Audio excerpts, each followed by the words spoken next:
quadro que essa nova pesquisa Atlas Intel traz aqui para a gente é um quadro muito animador, mostra o presidente Lula liderando no primeiro, no segundo turno, né? Uma aprovação caindo, a desaprovação, a aprovação subindo, a desaprovação caindo, mas isso é o pior dos cenários para parte da mídia. O início de uma recuperação na aprovação e uma queda na desaprovação, não é? Aí uma aproximação dessas duas curvas.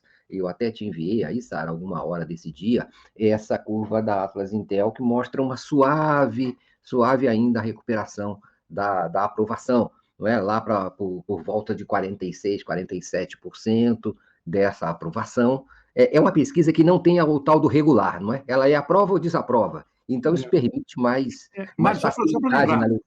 ele subiu 1,9 na aprovação e a desaprovação caiu 1,9. Portanto, uma diferença a favor do Lula de quase 4%. Né? Atualmente ele está com 47,3% de aprovação, mas tem ali um pouco mais de 7% de irregular, ou seja, enfim, o quadro é muito parecido com o que nós vimos lá atrás, com o Bolsonaro, só para acrescentar o número.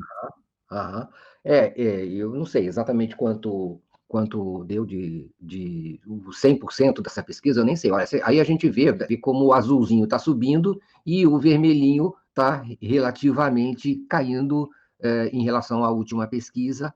Então, aparentemente, desde março desse ano, vem acontecendo algum tipo de recuperação.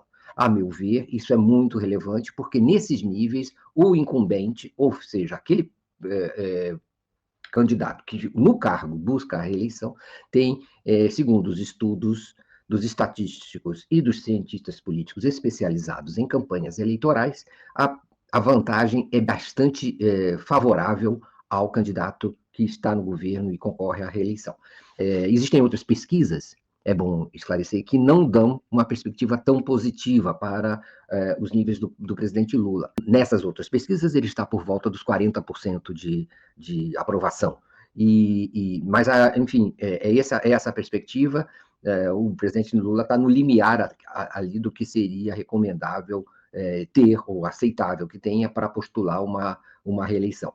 E eu queria só dizer o seguinte: me parece que há vários elementos envolvidos nessa recuperação do presidente Lula, e, claro, há a questão, esse campo aí, se é que a gente pode falar dele, esse campo aí começou a ser feito justamente no dia em que a Câmara dos Deputados rejeitou, não é, a proposta do presidente Lula, o decreto do presidente Lula que majorava as alíquotas do IOF, e que começou aquela, digamos assim, aquela reação popular nas redes com inteligência artificial, criticando os privilégios tributários concedidos às faixas maiores de renda e criticando também a incidência de impostos fortes sobre as camadas mais pobres da população, ou com menos recursos da população, não é? Até 5 e até 7 mil reais. Então, coincide com isso, mas coincide também com outros fatores. Um deles, talvez o mais importante e menos citado nos últimos tempos, curiosamente, é a diminuição do preço dos alimentos. Não é? Nós tivemos recentemente uma queda fundamental, muito pouco citada, que é a queda do índice de preços de atacado, que recuou 2,72%.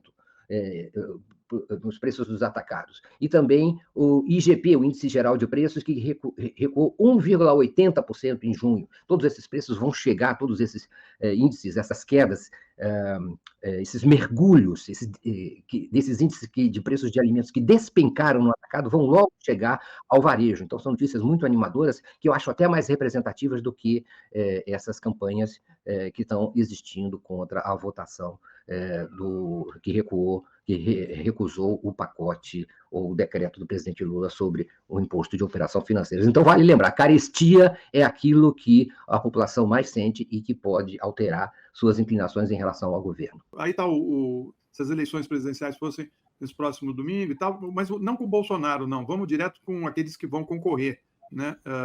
Acho que tem aqui, olha, o Lula... Você pode ler aí para mim, Sara, o Lula e Tarcísio? Vamos lá. O Lula com 44,6%, o Tarcísio aqui na sequência com 34%, não sei, branco nulo com 4,6%, e aí segue Romeu Zema, Pablo Marçal, Ciro Gomes, Ratinho, foi até verificação, enxerguei direito. Ratinho Júnior, Ronaldo Caiado, Eduardo Leite, todos pontuando menos do que os brancos indecisos. Lula colocando, então, aí mais de 10% de vantagem frente ao Tarcísio, né? Vamos ver a outra simulação. Vamos ver aqui. Ai, gente, vamos lá.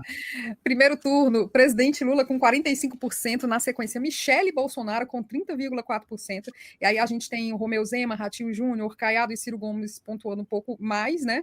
E na sequência, não sei, brancos e nulos com 2,6%, e abaixo dele Eduardo Leite e Pablo Marçal. Também uma diferença de 15 pontos no primeiro turno, né? Então, é bom que a mídia corporativa dê uma boa avaliada, né, nesses números, mas tem mais, né, Sara?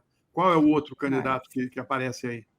Olha só, a gente a pesquisa separou aqui, fez essa simulação de se fossem candidatos, né? Tarcísio de Freitas, Fernando Haddad, aí são os dois principais, o resto pontuou muito pouquinho, né? Empate técnico, e Ciro Gomes, Zema, Marçal, Ratinho Júnior, Caiado e Eduardo Leite pontuou menos do que os brancos, nulos e indecisos. Ou seja, né, o bolsonarismo está representado por Tarcísio, né, a extrema-direita representada por Tarcísio ou Michele. Né, os dois perdem no primeiro turno e os outros candidatos da direita, da extrema-direita, estão bem distantes de ir para o segundo turno. O Brasil continua dividido entre os progressistas, a esquerda, o PT, e a extrema-direita. Mas vamos ver o segundo turno, porque o segundo turno a coisa fica um pouco mais difícil, né? Está aí o Lula com 47,6% e o Tarcísio com 46,9%, ou seja, uma diferença de menos de um ponto, um empate técnico, né? E o Lula com a Michele também tem ali um empate técnico, 48 a 47,5%. O Lula com o Jair Bolsonaro, há um empate técnico com uma pequena vantagem para o Bolsonaro, mas acho que nem deveria colocar o nome do Jair Bolsonaro, porque ele está inelegível.